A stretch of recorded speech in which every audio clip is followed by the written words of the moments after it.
Karmele Ugarte Andonegi, bera Donostiako Aldezarreko Fermin Kalbeton kalian jaioa. Ez da gutxi, Kaixo, Karmele? Kaixo, eguerdion. Esandakoa, zu ezakit nola esan daiteken, akaso kastakoa zehala, Fermin Kalbeton erdin jaioa? Bueno, jaiotzez Fermin Kalbetonekoa. 4 urte artean bizi izan nintzen, Aiona eta Amonekin da, osabak eta gero egiara bizitzea joan. Egiara, eta ja, egiako. Tanborra da egunak, tanborrotxak edonon. Zu txikitatik, alegia jaio zinenetikan, tanbor doinuekin jaio zinean dagoeneko, nola bizi izan duzu hau? Eguneroko poteo edo buelta horretan, entzuten genituen etxetik eta gu lotan jartzen gintu zenean, orduan lehioa zabalik edo, kaleko giroa entzuten genuen. Nik hori grabatuta daukat. Zuk oraindik tanborra doinuak entzuten dituzunean alegia hunkitzen zera edo txikitako oroitzapen horiek edo berezia, ezta? Bueno, bai. Baina, a ber, ez handioskiola. Baina bai, ikutzen bizipen horiek oso personala dira, orduan bakoitzak jakiten du, eta beti ez da berdin izaten. Urte batetik bestera, edo gaztea zeanean, edo umea dituzunean, edo sartzen geranean, modu ezberdina daude bizitzeko doinu horiek. Parrandaren bat botako zenun orduan, ez da? Edo botako duzu orain, bate daki. Hoi agian kontu txiki dira, Karmele, kontuz? Hoi, gaztetan bai, baina natxo horre pasatzen pixka bat gogorapenak eta bai, gu ez ginen gizarteko, elkarteko zeatan sartuta, baina kalean ibiltzen ginen. Gure garaiko gazte asko bezala, eta bueno, kanpoan ibiltzen ginen, gabozoa, gau pasa, tanborra dakandi, tanborrak hemendik, eta orduan, bueno, tanborradak hemendik eta mota guztietakoa, zeren gogoratzen dut, 71an, estado de excepción izan zen urtean, orduan suspenditu izan, tanborra noski, estado de excepción, eta hori baina ala ere jante guztian bilduta, kantari eta bai, baina gero etorri izan tanborra da, etorri zen, kasko grisekin, tanborra da zuten joaiek ere, ez da? Eta ondo jaso. Bueno, jaso edo bintzat alde iten ginen, baina, antxe nibildi ginen, saltza guztietan, baina gero ere parranda jarraitzen genuen, Hoi zalantzi gabe, hoi Euskaldunak hortako jaioa gera. Karmele, kontutxo bat zuk ja jubilatua zaude, baina zuk musika irakatsi duzu urtetan eta urtetan, zenbat gazte pasadira zure esku honetatik, esango dut gainera, zenbat ikasle izango zenitun zure bizitzan ingurun, Karmele? Pues, bueno, musika azkeneko urteak izan ziren, ni leheno eskolan tutoria izan naiz, eta oso gustora, eta gero azkeneko 17 urtetan ja musika hartu nuen habilitazioa, eta zenbat, pentsatzen dut urte bakoitzeko 200 ikasle ziren. Gutxi gora bera, 200 ez, ia 500. Orduan, urtero kurso bat ateatzen zen, eta beste bat sartu. Beste bat da, orduan, kalkulatu, 10 urte pasiak eta 500, 6.000, ez dakit ondo kalkulatzen. 5.000 ginila galdu naiz, 5.000 ikasle daude hor, zure eskutatik pasa direnak. Urtean 200 ikasle, orduan, hori, aldatzen joaten ziren, orduan 10 urtetan, 75 talde, ez dakit. Kristo numeria. 750, ez, 5.000 ez asko da esateo. Baina, alare, izugarri... 1.000 eta piku seguro. Izugarri gazte pila zure eskutatik. Orain musika hitz egiten ari garela, San Sebastianak, noski? Musika, zer musika da San Sebastianetan daukagun musika? Badakizkegu batzuk ja, eta ero komentaristak eta entzuten ditugu ez da, eta beste, zeintzu dira benetan abestiak musika San Sebastianetakoa? Bueno, hor badaude batzuk oso finkatua daudenak, eta esango nuke batzutan ere murriztuta geratu dela repertorioa. Baina egon, badago repertorio zabala. Baina, ezagunenak eta eskolatan eta lantzen genituenak eta lantzen dituztenak zeak dire, Donostiako martxa, Irilarena, polka, retreta, hanbeste falta zaizkit. Nahikoa dia, ja, Irilarena bakarrik entzun da, ja, hemen platoan batzea tambora jotzen. Eta azken finean entzuten dugun musika, eta gaueko 12 lehenengo danbor doinu horrekin ere San Sebastianen hasiera. Zer dira San Sebastianak? Ze bai, San Sebastianan inauterin hasi, zer dira San Sebastianak, Karmele? Nik apunteak atea ditut, orduan erabiltzen ditunak. Eta, baina berez, 1500 pikuan izan zen alako izurrite bat Donostian. Eta orduan prozesioak eta badakizu garai hartako egiten ziren gauzak. Eta orduan alde zaharretik Antiguraino joaten ziren prozesioan, erregutuz, mesedez, beste hartatik, izurrite hartatik ateatzeko, eta orduan kontxatizear eta San Sebastianeko elizaraino juten ziren prozesioan, parafernalia guztiekin. Eta gero, noski, prozesioetan beti izan da musika pixka bat laguntzeko. Orduan, juten zen, musika religiosoa edo.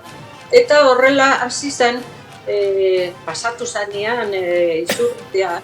Orduan, San Sebastian eliza antiguon, horre erabaki zuten, horre zehazala, zartzala, eta erabaki zuten donostiarrek, orduko donostiarrek edo autoridadek erabaki zuten San Sebastian eguna hartzea patroia bezala.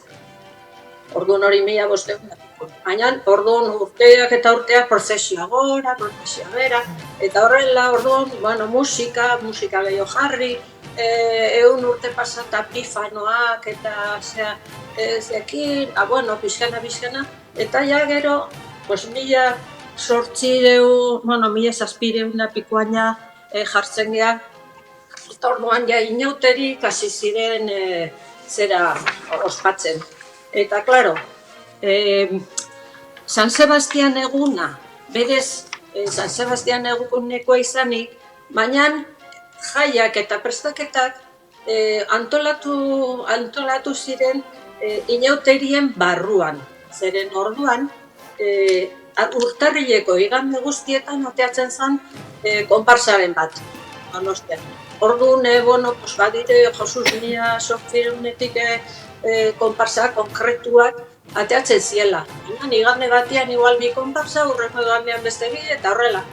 Eta orduan, hoietako bat izan zen danborradarena egitearena. Geroztik ze gertatu da, danborradak hartu zuen, pisu handia eta zera, eta azkenian, San Sebastian egunean eta zera, orduan ja hor kokatu zen fijo. Konparsa fijoak zela eta ja handitzen joan zen. Eta hori gehien bat izan zen Donostia murraiaz inguraturik zegoen, eta beti izan zen militar kutsu bat izan duen parte arrantzaleaz izateaz aparte eta komerzioa eta bidena. Eta orduan, 1891 erabaki zuten, horian erabaki zuten murrailak desegitea. Donostia handitzeko, zabaltzeko, eta orduan enkargatu zioten Sarrigiri, Raimundo Sarrigiri, Fermin Kalbeton kalean jaio izan zala, eta orduan enkargatu zioten himno bat edo zerbait prestatzea egun berezi horretarako. Orduan egiteko alako inaugurazio edo, eta orduan hasi ziren San Sebastian, ezagutzen dugun bezala, danborradak himno konkretuekin. Zeren lehenagotik ere, oinauteriak ospatu izan dira beti Donostin, eta bueno, beti, espalditik. Eta orduan, segiten zuen jendeak, Jendeakoa. Jendea, ateatzen zen inauteritan, disfrazaturik bere moduan, bakoitzan nahizuna. Disfrazatu gabe, baina txinpartateatzeko, kasuelak edo tapak eta... Soinu egiteko modu batekin da etxeko trapuzarrekin alegia. Eta haiek, egiten zuten horrela. Orduan, gero, hasi ziren antolatzen, zenbait konparsaia konkretuki, lanpernak edo percebes, lorazainak, personali bizka gehiokin zehatu zirenak. Baina lehenagotik jendea libreki ere, txinparta eta joar gaitea. Eta zeiten zuten, gaueko 3:00 La Fraternal deitzen zen elkarte batek antolatzen zuen, jolgorio. Eta orduan musika pixka jartzen zuten, eta orduan egoten ziren sokamuturra hasi arte. Sokamuturra garai batean, urte batzutan 7, bestetan 8, sokamuturra ate arte. Eta orduan gero, sokamuturra eta gero etxera. Gero etxera, orduan gogoratzen zinaten etxea, gogoratzen ziren etxea bazelo. Karmele, orduan, pixka bat laburbilduz. Izurrite bat, gauza komplikatu jartzen dituna, horren ostean jendea prozesion ingurun da pixkat musika tresnakin, ez dakize badakize, gero hasten dire inauteria hasierak ere, gero sarriegi sartzen dugu erdin, eta, onaino, eta sokamuturrak egon ziren, eta badaude oraindik ere, haze ibilbide egin diguzun. Karmele, azkenekoz eta amaitze aldera pixka bat, ekiniek ere badizu galderatxo bat, itxen pixka bat, Karmele, ekine? Bai, ez diot galdetuko parranda esperientziari buruztu galdetu diozu. Karmela, aipatu duzun bezalaxe, urtetan ahalegin handia egin da, besteak beste urte askotan San Sebastian martxak edo eta besteak ere, bai euskaraz, euskal kultura hori berreskuratzeko ahalegin handia egin da, baita danborra da beraren nortasuna, aipatu duzun bezalaxe, inauteri giroan asko izan direlako azpeitearen adibidea badugu, ezta? Pako Aristi eskozesez ikusten dugu urtero, eta badu bakoitzak bere jantzi propioa. Akaso soldaduen ikutu hori, ohitura hori, oso donostiarra geratu da, ze beste tokietan lakuntzan, tafallan, bisintxoak endaian, kozineroz ikusten ditugu, urketariz askok, edota mozorrotuta. Nola ikusten duzu ikuspuntu, ez dakit, militar horrena? Oraindik ere badu ibilbide bat egiteko horrek? Bai, horre La Fraternal utzi zuenean Unión Artesana hasi zanean, eta ordu nahiek antolatzen zituzten, gauza asko, ospatzeko. Eta orduan, bakoitzak ateatzen zen nahizun bezala, batzuk txinos jantzita, besteak zer, bakoitzak nahizun. Orduan, 1800 frantsesak jun eta gero, jun edo bidali eta gero, orduan Santelmon zeuden gordeta oraindiken traje militar batzuk, horkutxatan. Orduan norbaitek aurkitu eta eskaini zieten artesanakoei, nahi zuten inauterietarako erabili. Orduan, bai, hartu zuten. Orduan hartu, konpondu, jarri, ez da. Baina, nunbait, ez zuten galdu nahi, aurreko personalidadea, hau da, bakoitzan nahizun bezala jartzen zala, batzuk militarrez atea ziren, horietan, baina, ezan berezkoa militarraren kontua izatea. Trajea izan zen, eta gero, musika sartu eta orduan eta pizkana, karo, gertatzen da tradizio askokin, galtzen jaten da xerakoak, erokoak, eta behar dan bezala. Tradizio guztiak ez dira inamobibliak izatea. Bestela ez ginak hemen egon honeskak. Eta horrekin lotuta, tradizio militar hori berez jatorrizkoa ez dena, pixka bat aipatu duguna? Jantzia izan zen. Santelmon zeuden jantziak eta orduan hor lortu zuten, izu relato bat, eta bai, eta orduan bai, militarrak itxaten zirenean, eta bueno, pues egia da egiten zituztela soldaduzka o soldaduak Santelmora jaisten ziren goitik Urguleko zeatik, jaisten ziren Santelmora, eta orduan Santelmon egingo zituzten bere gauzak militarrak, ez dakiz zer, benetan. Eta hor, Karmele, aipatu duzun bezalaxe... Hortik hartuta, antzematen da, ez da, nire ama dela, ez dit, eta hitz egiten duzen. Karmele, hor galdera bat, aipatu duzu, garai hartako Donostia nahiko gotorleku militarrere izan dela, gerra baten eta bestean, suntsitua izan zen, 1800 eta piku horretan, edo nolare gatozen gaurko egunera. Aipatu dugu militarren jantziak ez jantziak, oraindik ere badira gatazkak elkarte askotan, gaurkoz, danborra jotzen soldaduz atera barrote den, kozineroz, urketariz, ez aztu urketariz ateratzen diren emakumezkoak gehien bat arrantzagunari eta kaiari lotuta badijoala, horregatik egurrezko upel horiek, edo nolare, gatozen pixka bat gaurko egunera, Kresala, Alde Zaharreko danborra da, aipatu du Naroak, San Sebastian bezpera gauerdean hasten da, baina Kresala danborra da, lehenxiago abiatzen da, Donostiako Alde Zaharrean, arratsalde osoz, emakumezkoak aurrenekoz, behintzat ofizialki, danborradan atera zituena. Ze bizipen emakumeek ere indute horri bilbide bat, parte hartzeko, ez bakarrik, kuantitatiboki, baita kualitatiboki ere? Beira, 1980 izango zen, bai. Eta orduan, Kresala, Los Angeles Kresala. Los Angelesan eskola, parte zaharreko eskola bat, maila xumeen zehaumentzat.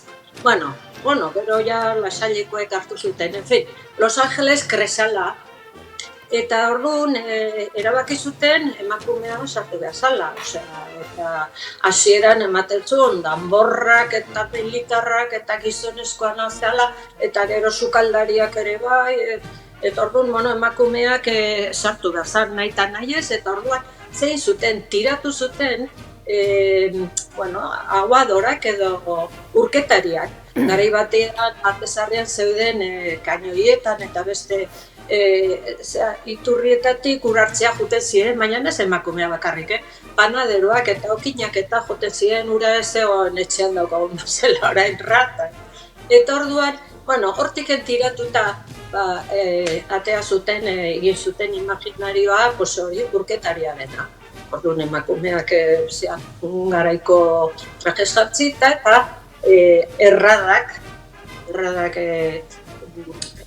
suilak, eta horiekin. Eta orduan, arrezkioz, eta lehenen urte gogorra izan zen. Eta jendeak barrituta, gero batzuk, buiaka, ez dakiz, baina berehala engantzatu zuen. Eta hor badago, historia txiki bat, Antiguon ere urte hartan saiatu zala, uste dut Koro Iribar zala, eta sartu zala... Eta beste hainbat emakume? Espontaneo sartu zen, lagunduta inguruan bere noski, lagunak eta emakumeak, gizonak eta... Baina bera sartu zen, eta orduan, aterarazi zuten.